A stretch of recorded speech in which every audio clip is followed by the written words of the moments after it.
This is a very special episode. It is Sober Social's 10th week in a row and 10th instructional video. And in celebration of those achievements, I've decided to make the topic of this video committing to our dreams, what it takes, what it means. And also in celebration, I have challenged myself to make this video the best that I've ever put out for you guys, both in quality of information and quantity of information. And I've done so in a both more concise and more enchanting way so that the delivery takes less time and is more engaging for you. So before we jump in, guys, I just want to note the sections of this video talking about committing to our dreams are as follows. On the one hand, we're going to be talking about clarity, understanding exactly what our dreams are and the importance of that, making them more real to us. And then on the other hand, we're going to talk about the actual commitment, what it means and what it takes to give ourselves the motivation to see to it that we actually follow through and realize our dreams so that we may one day taste the reality of having achieved them. So without further ado, let's jump right in.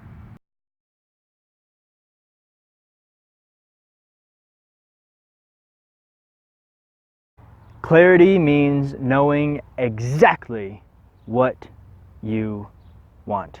Take the example of addictions. Have you ever known somebody who, when you ask them, hey, do you want to quit watching pornography? Do you want to get out of this toxic relationship? Of course they're going to tell you, yeah, I want to get out of this because it's so damaging and I know that.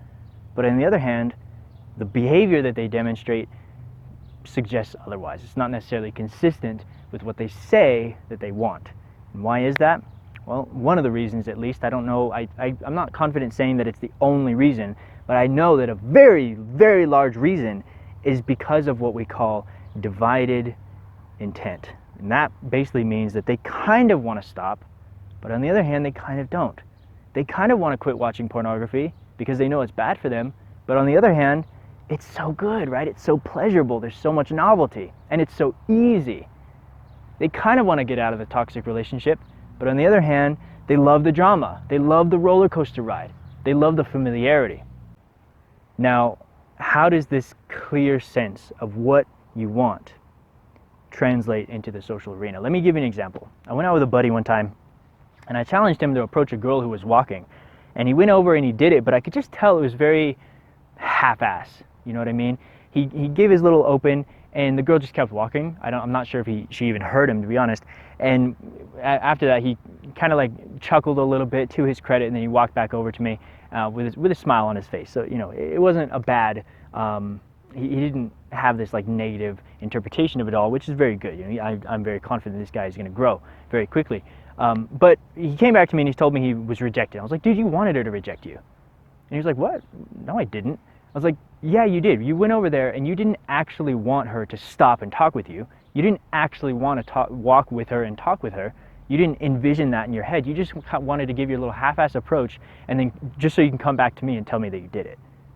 And he like thought about it for a second. He was like, yeah, I guess you're right. I was like, yeah, I know I'm right, because you have divided intent. You thought you wanted it, but on the other hand, you kind of don't, right? It's not necessarily, maybe it's not consistent with his self-image yet. Maybe he's like, you know, maybe he just hasn't really imagined exactly what it is he does want or whatever else, right? He doesn't have a clear sense of what he wants, and therefore he doesn't have a clear sense of direction. This is the one, like, if in one word, if I was to tell you what is the purpose of having clarity, it's because of this sense of direction. You know the path that you are on as a man, and especially as a man. I don't know how it is for you ladies, but I know as a man, just naturally, because of how we're wired, I personally have to have a sense of direction. Otherwise, I feel it's just demoralizing. And I talked about that already in the Confession series. If you remember back, when I lost that sense of direction because I lost that sense of clarity, I knew kind of what I wanted, but on the other hand, I really didn't. I didn't have a penetrating, clear, straightforward path that I knew that I was on. I didn't have an end in mind. And even if I did, it was either ambiguous or it was like moving around, or it was both. And so I'm like trying my best to move forward, because the target is always changing or it's not clear. I feel like I'm running around like a chicken with my head cut off. I don't have consistency. I don't have direction. I don't have that like sense of I'm on top of my life. I know what I'm going, I know what I'm doing, I know who I am, I know what I want and all of that, okay? This clear sense of intent is so critical to your success, and it's not just social. And so that is why right now we're going to learn how to achieve it for yourself. Let's get into it. Step number 1 is to consider your own desires. Now at this point in the video, what I really want you to focus on is just those end desires, those end results that you seek. And then later in the video, I'll talk more about process desires, like habits that you want to instill in your life, because I know those are vastly important as well. But right now, I just want you to focus on those end results that you seek. And what I would really encourage you to do is sit down with a piece of paper and actually write out as many as you can think of those end results that you seek in every area of your life, not just socially. And then from there, step number 2 is to prioritize that list. Okay, and to offer some guidance on there, I'm going to put on the screen now what I call the 3 pillars of a rich life. And these are your physical health, your financial health, and your social health. So with physical health, as you might expect, this encompasses everything to do with either your nutrition or your exercise lifestyle. So what you eat, how much of it you eat, when you eat it, and then exercise, same thing. You know, what kind of exercise you do, when you do it, where you do it, all that. The next thing is financial health, how you want to make money, not how you plan to survive, but rather how you want to thrive, how you want to give back, how you want to contribute meaningful work to the world and make money doing so. And then finally, of course, the social aspect of it, which is what this whole channel is about, with an end result, with doing the end results at this point in the video. This could be anything from getting a girlfriend and describing to yourself exactly what you want that girlfriend to look like, or not look like necessarily physically, but I'm talking about what kind of character she has, how she treats you and all that. And then on the other hand, you might be able to, maybe you want like some sort of quality friend circle, and you define out how many of them you want, what kind of character they have, and so forth. Okay, do that for yourself. And now, using those 3 categories to your advantage, prioritize. Well, the categorization is not so much priority as much as it is just organizing your thoughts, so you can think about each domain of your life and which ones are more and less important to you. And then from there, I would actually prioritize them even further. And to do that, the way that I would do it personally, you can do this in your own way, but the way that I would do it personally is, you've got it all listed out, right? From there, I would pick the top, say like 1 to 3 top priorities in each category, and then that's enough for this section. In the next section, we're going to be talking about how to actually commit to seeing those through, so you can taste the reality of having achieved those ends. So let's get into it.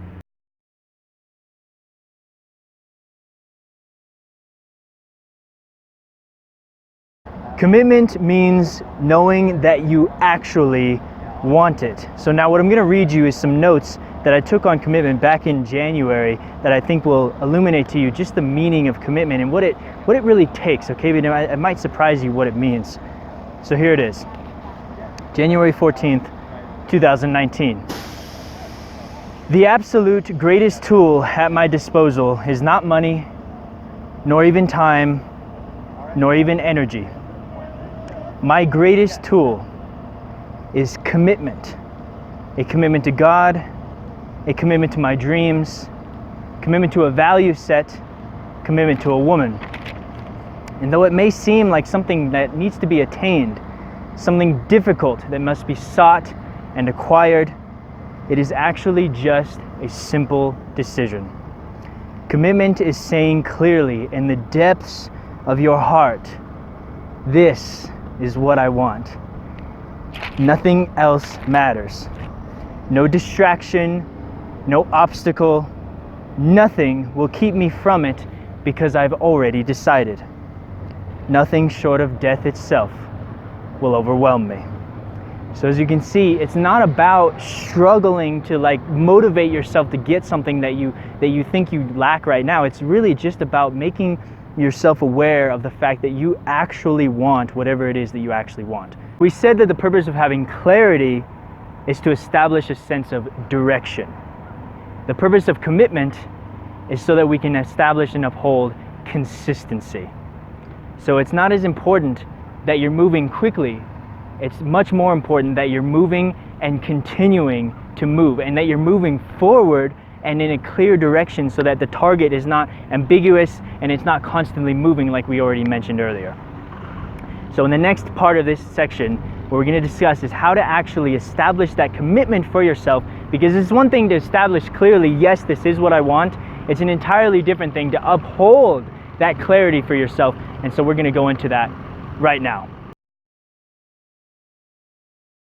In order to earn and uphold this commitment and thus consistency for yourself, the most important thing for you to do is to remind yourself of those clear desires that you've already written about to yourself every single day. And there's a couple of ways to go about doing this. The first one that I'm going to share with you is called framing. Okay, basically what this means is that you write out a statement of affirmation to yourself, and it could be in the voice tackling whatever you want. It could be changing your beliefs, it could be changing your worldview, it could be changing your view of yourself, or whatever else. And you're writing this statement in such a way that you're affirming to yourself that you are already that character that you want to be. So with the social journey, this could be outwardly, it might be the example of, I know that people are friendly. People are easy to talk to, they're not difficult, they're friendly, they're here to help me, they're nice, they're whatever, okay? And then inwardly, that might be the example of, I am easy to love, I'm easy to warm up to, I'm fun, I'm funny, I'm witty, I'm cool, calm, I'm relaxed, people don't scare me, it's easy for me, all the rest of it. Whatever you want in that frame, that is up to you. And then my suggestion is to read it at least once a day. Better yet, read it twice a day. And what I do personally is I read my frame and I actually have multiple frames. I read it every morning when I wake up and every night before I go to bed. And that way it's just easy to remember those times. Those two times are very just easy to remember, and I know that I'm reading it twice a day and very quickly, therefore reprogramming my subconscious, first of all, but also, of course, reminding myself of, this is what I'm after, this is what I want, and therefore that commitment is just spilling out of me because I know that this is what I want for sure. Okay, the next strategy that I'm going to share with you is very similar to frames, where you're kind of reaffirming to yourself that you're already that person. It's very about like identity in that way. But instead of reading yourself a statement of affirmation, writing that and then reading to yourself every day, visualization is about you sit down for about 30 minutes. It doesn't have to be 30 minutes, but 30 minutes is pretty ideal. 30 minutes a day, and you practice, you engage your imagination tasting what success is for you. So again, in the social arena, this might be the example of you sit down for 30 minutes and imagine yourself approaching the beautiful girl. Imagine yourself making her laugh. Imagine yourself taking her hand and leading her down the street. Imagine you opening some group of people and them immediately getting an incredible vibration from you, and they just immediately see that you're charismatic and cool and fun, and it's low pressure and lighthearted and everything, and you can taste that reality. And doing that from the book, according to the book that I got this whole tip from, which by the way is Psycho-Cybernetics by Maxwell Maltz, feel free to check it out. According to that book, within 21 days, it's 3 weeks, man, that's nothing. You will notice yourself naturally gravitating towards that new behavior that you've envisioned for yourself with little to no added effort on your part, because you will naturally feel like that is already who you are. And all you did was imagine it. Isn't that beautiful? So I hope that you're excited about knowing about that, and maybe reading further about it, but definitely start practicing it and doing so every single day. And do both, the frames and the visualization. Visualization, I would argue, is probably a little bit more powerful, but frames are just as important because you remind yourself of what you want. Visualization and the frames are about reprogramming your subconscious. So there's even more to this video than it meets the eye. But all right, the last point here before going into the summary, I want to just make a quick note on this dilemma between balance and depth. It feels like a little bit of a catch-22, and I know you've probably felt this because I know that I've struggled with this myself plenty in the past. It feels, I told you about these 3 pillars, right? Your physical health, your financial health, and your social health. And it feels like you kind of have to make the choice between either trying to tackle all 3 because you care about every one of them, right? We all do. Or going really, really hard in like 1 or maybe 2, and then the other 1 or 2 get neglected. So in order to counter that, I know that it's a very difficult problem. If you remember from back in the last section, I promised you some more discussion on process goals and in addition to the whole outcome goals. So here it is. There's this balance and depth dilemma. And I actually just recently sort of came to this aha. It was wisdom that I already had, but I just didn't appreciate it yet. And so I wrote about it, and I wrote out this system after I came across it, and here it is. Sticking to change, any change in our lives, requires that we tack on just a little bit at a time, okay? And for that reason, I've come up with this system that I'm going to put on the screen now. And what I'm aiming to do here is first of all, the very first thing is that I clearly outline what the end goal is, like I've already discussed. And then from there, I break that end goal down into steps towards its achievement, and I write out specific dates that I plan to start each step. And then from that date, once I've started that step of the process, I commit to it, and I keep it on my plate fully. But it's a lot easier, right? Because I'm only tacking on just a little tiny bit at a time. And you can see the examples here. I won't go into any more examples, but I hope that you can see how this is such a more effective strategy than trying, let's say, to go from no meditation ever to meditating twice a day for 20 minutes a day every single day of the week. Do you understand how, trying to do that, you might be successful for a few days, but most likely you're going to drop it off, and then you're going to not only not have changed that habit in your life, but you're also going to have slashed your confidence, and for that reason you'll be even less likely to change in the future.